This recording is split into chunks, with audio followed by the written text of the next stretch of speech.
Hello and welcome to another mod showcase. Today we've got a little mod called the Valkyrie Mod. It's a custom kingdom. It's a really small mod. However, I still think it warrants its own little video, as some people are interested in massive overhaul mods. However, if you're looking for something which just adds a little bit of extra detail, and it's written into the lore as to why they exist as well, which I will get into it's a nice little addition. If you're not looking for too much, if you're not looking for a bloated experience, if you're just looking for a little something to spice up a vanilla run, then the Valkyrie Mod is a super cool and a super lore impactful mod, which I think some of you may like. So without further ado, let's get into it. The link for the mod will be in the description, but as ever, let's go. Okay, so here we are. We've loaded into a quick naughty save file. As you can see, the world does look majority the same. However, in the north, just by the Sturgeon area, you do see a new city called Falkirk, and that is all this mod really adds. Is one city, 2 castles, and I believe 5 villages. And I think it's governed by around about 12 lords. Now, I'm not too sure what it will be like if you turn on birth and death, as I for one don't really play with that mode on. They may multiply in numbers and become quite the force to be reckoned with. However, right off the get-go, this is a very minor faction. It's not really competing for much. However, because they are so small and they do have quite a lot of lords, they've got a lot of concentration of forces in one area, so they can defend themselves. However, as they start expanding, if they don't get more cons underneath them, they are pretty underwhelming. So what does this mod actually add? So, unlike previous games, unlike Warband, Bannerlord doesn't actually introduce any female units. Now, to some people that may not be an issue. To me, it wasn't an issue until I saw something which actually introduced him, and introduced him a nice setting as well.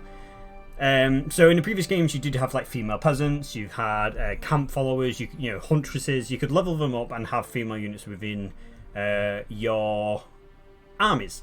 Funnily enough, in Warband, you couldn't really... Well, there wasn't any other female lords unless you were the female lord. Every single lord in that game was a male. Whereas in this game, there's loads of female lords, but there's no female units. And this is set before Warband, so it's kind of a weird turn of events. Obviously, this is just the developers of the games, you know, changing opinions and writing in more female characters. But back in Warband, it wasn't like that. So what this mod does is adds a nice little Sturgeon-inspired units called the Valkyries. And let me quickly hop on over and show you what the units are like, because it doesn't change anything. It doesn't add new models, it doesn't add any new weapons. They're all inspired by Sturgeons, and you know, even their lore is inspired by the Sturgeons. And they do all have lore as well as to why they're there, why they're in the Valkyries faction and stuff like that. So let me show you the units. We'll have a look at the lords and then we'll check them out in battle. Like I say, this mod super simple. It's a vanilla addition. It's not an overhaul. It's not here to change the game drastically. You'll see the extent to what it changes. It's a nice little addition if you're after it, but if not, hey, let's have a look at the units and yeah, we'll have a look at lords and get into a battle. Okay, so we are in the unit encyclopedia. I'm pronouncing that right this time. You're welcome.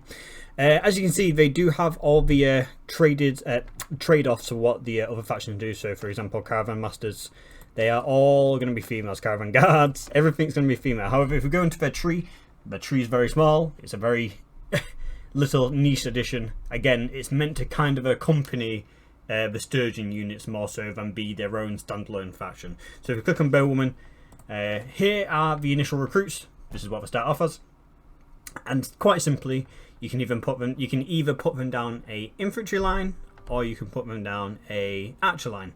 And what these can do is eventually just get better and better weapons and better and better armor, to the point where eventually, I'm not even going to try. I've learnt my lesson with the Rome mod.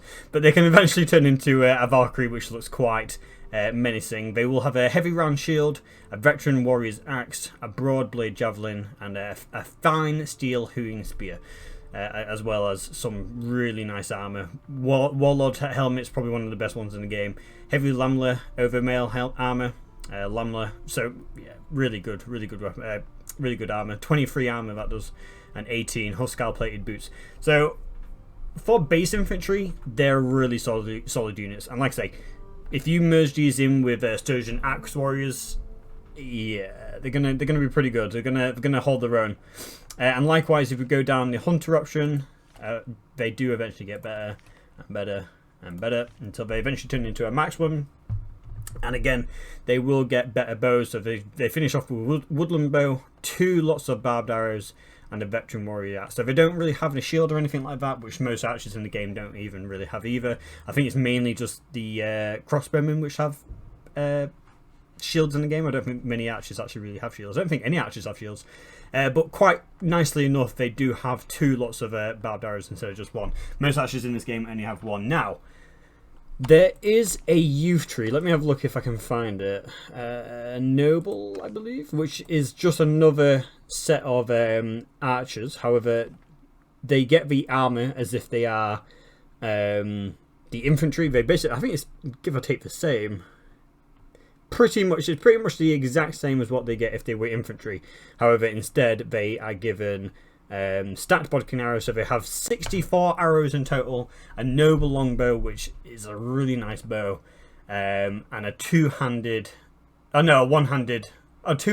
two-handed sword, fine steel two-handed sword, but apparently it's only a one-handed, so I'm not too sure. I'm not too sure which one that is, because the name says it's two-handed, but the type says it's one-handed, so I don't know.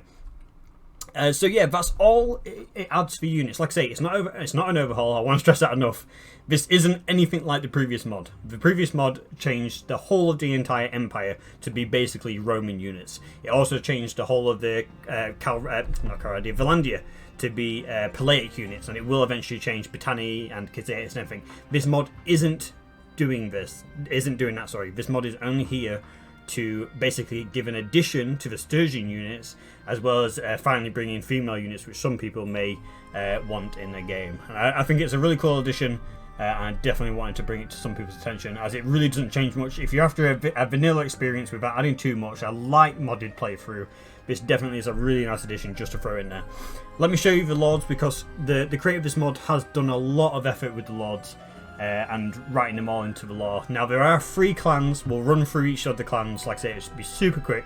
And it's something I want to show you, because he's put a lot of effort into it. So let me quickly hop over to the lords, and I'll show you all the different clans within this faction.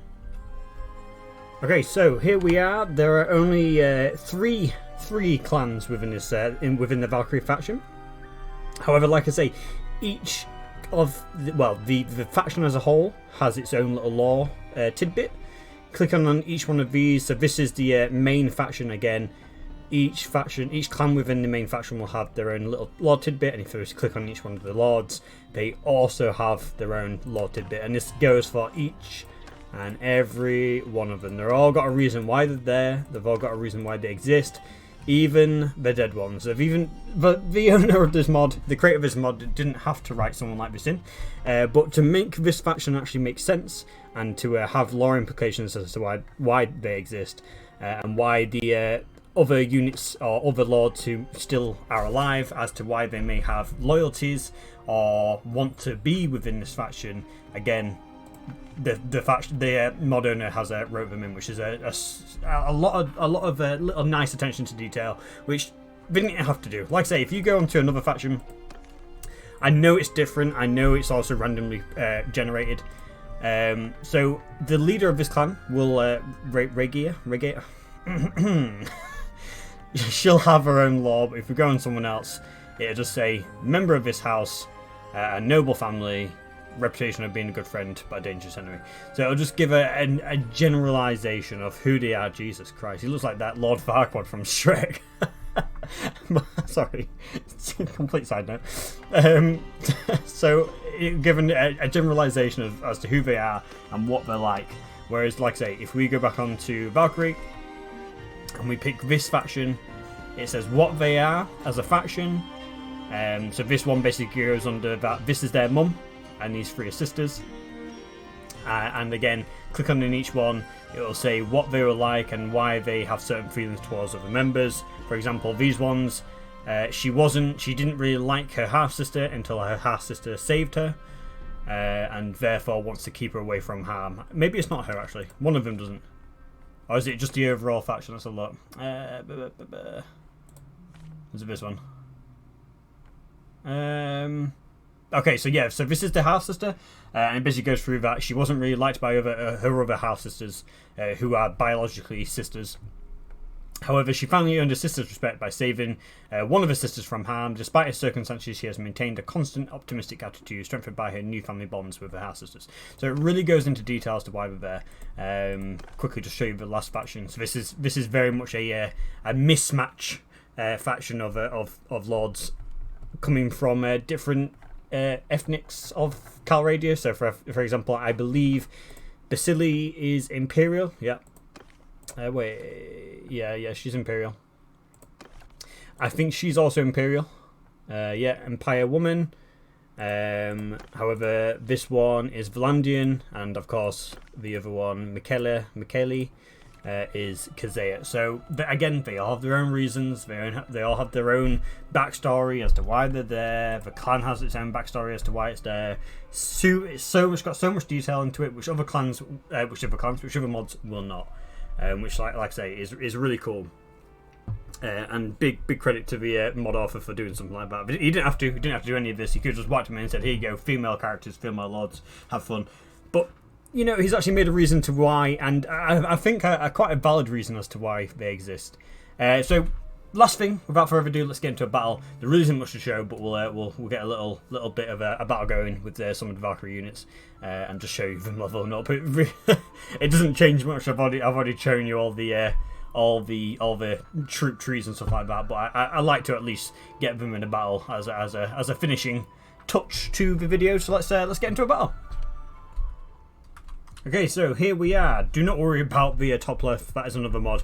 Again, I'm thinking of maybe doing a little 5 little mods, because this doesn't warrant its own video. Top left, the minimap, it doesn't warrant its own video. But I think I might do a little collective mod showcase as to what mods I've been using, what mods I use, and why I use them, and why I think they're pretty cool. So again, I've got it in slow motion. I've got a camera mod installed. So again, another mod I may cover as well. Just some really cool mods, but I don't think they warrant their own standalone video. So here we are. Again, we've got all the recruits now. Again, these are just recruits. They really won't last long in battle. This one is a warrior. She's a little bit more sturdy. However, they're nothing special, unfortunately. They are new against looters, so we'll send them in. See how they do. So yeah, we'll let this play out. Again, this mod is super simple, really is there for a vanilla experience. My character may die here. Oh no. Oh, don't do it. Oh no. I'll leave my character for 1 minute and she's already dead. Okay. Watch it. Unfortunately, a lot of them are armed with spears at base level, which really isn't good. She's dead. Right? Oh, they're going to break. She got knocked out. She didn't die. But like I say, just at the very next level, they do get some javelins. Now, unfortunately, I don't think she really used any of her javelins, which is annoying. They do spawn with some rocks as well, which is kind of useful. Kind of useful, kind of not. But there we go. We'll quickly level them up. If we've got any levels, yeah, we should do 7 levels. Not too bad. There we go. We'll put some down there and some into there. So there we go. We've got some matches now. Again, just their baseline comes with 2 units of 2 lots of arrows, which is really good. If you consider that to Imperial archers, they only come with 1. To be fair, I think most archers are set from maybe the noble line of battalions. I think they're the only ones which may come with 2 quivers. So just allowing all your range to come with 2 quivers as soon as they've reached their first upgrade is really good.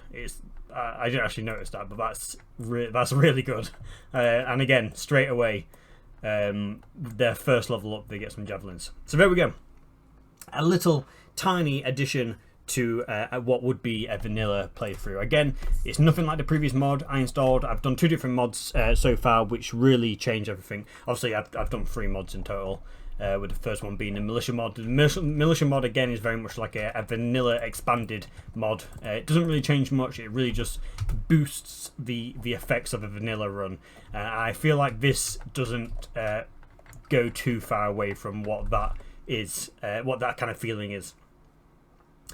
Unlike, for example, the Dawn of an Empire mod, which changes so much in regards of the whole of the Empire turns into Rome, Valandia turns into Palaic, and Britannia will turn into Britannia, which will be another Palaic tribe. This only changes this, and like I said, there is an addition, a different version of the mod which will allow you to replace them and make them live in Revel instead, which again is super nice. If you don't want to add another city in and another faction in right here, they will just basically have this corner. I think they may have... See, I've not tested out this mod, but what I've seen from screenshots is they'll have Revel, your Stockholm, and another castle. So I'm probably guessing either Cranarok? Fuck me. Or oh my god, Nevyansk? I'm not too sure which one they'll have, but... they definitely occupy this if you don't want to download the additional input of the of this version of the mod. But there you go, super cool additions to vanilla. As ever, the mod is in the description if it is to your interests. Thank you very much for watching. If you do like what you see, please do leave me a like. Subscribe if you haven't already. Share it to your friends. Get this mod shared around, as again, it is a very cool mod. The mod authors put a lot of effort into this. Really building what is a very small faction into something which actually makes sense and could easily pass as being something in the base game. But there you go. Thank you everyone. It's been a pleasure. My name's been Riku, and this has been the Valkyrie mod, the custom kingdom of females. And of course, just a little heads up, I've of course been running the SIMP Nation. So there we go. Much love, much respect everyone. Thank you very much, and I'll catch you in the next one. Bye bye.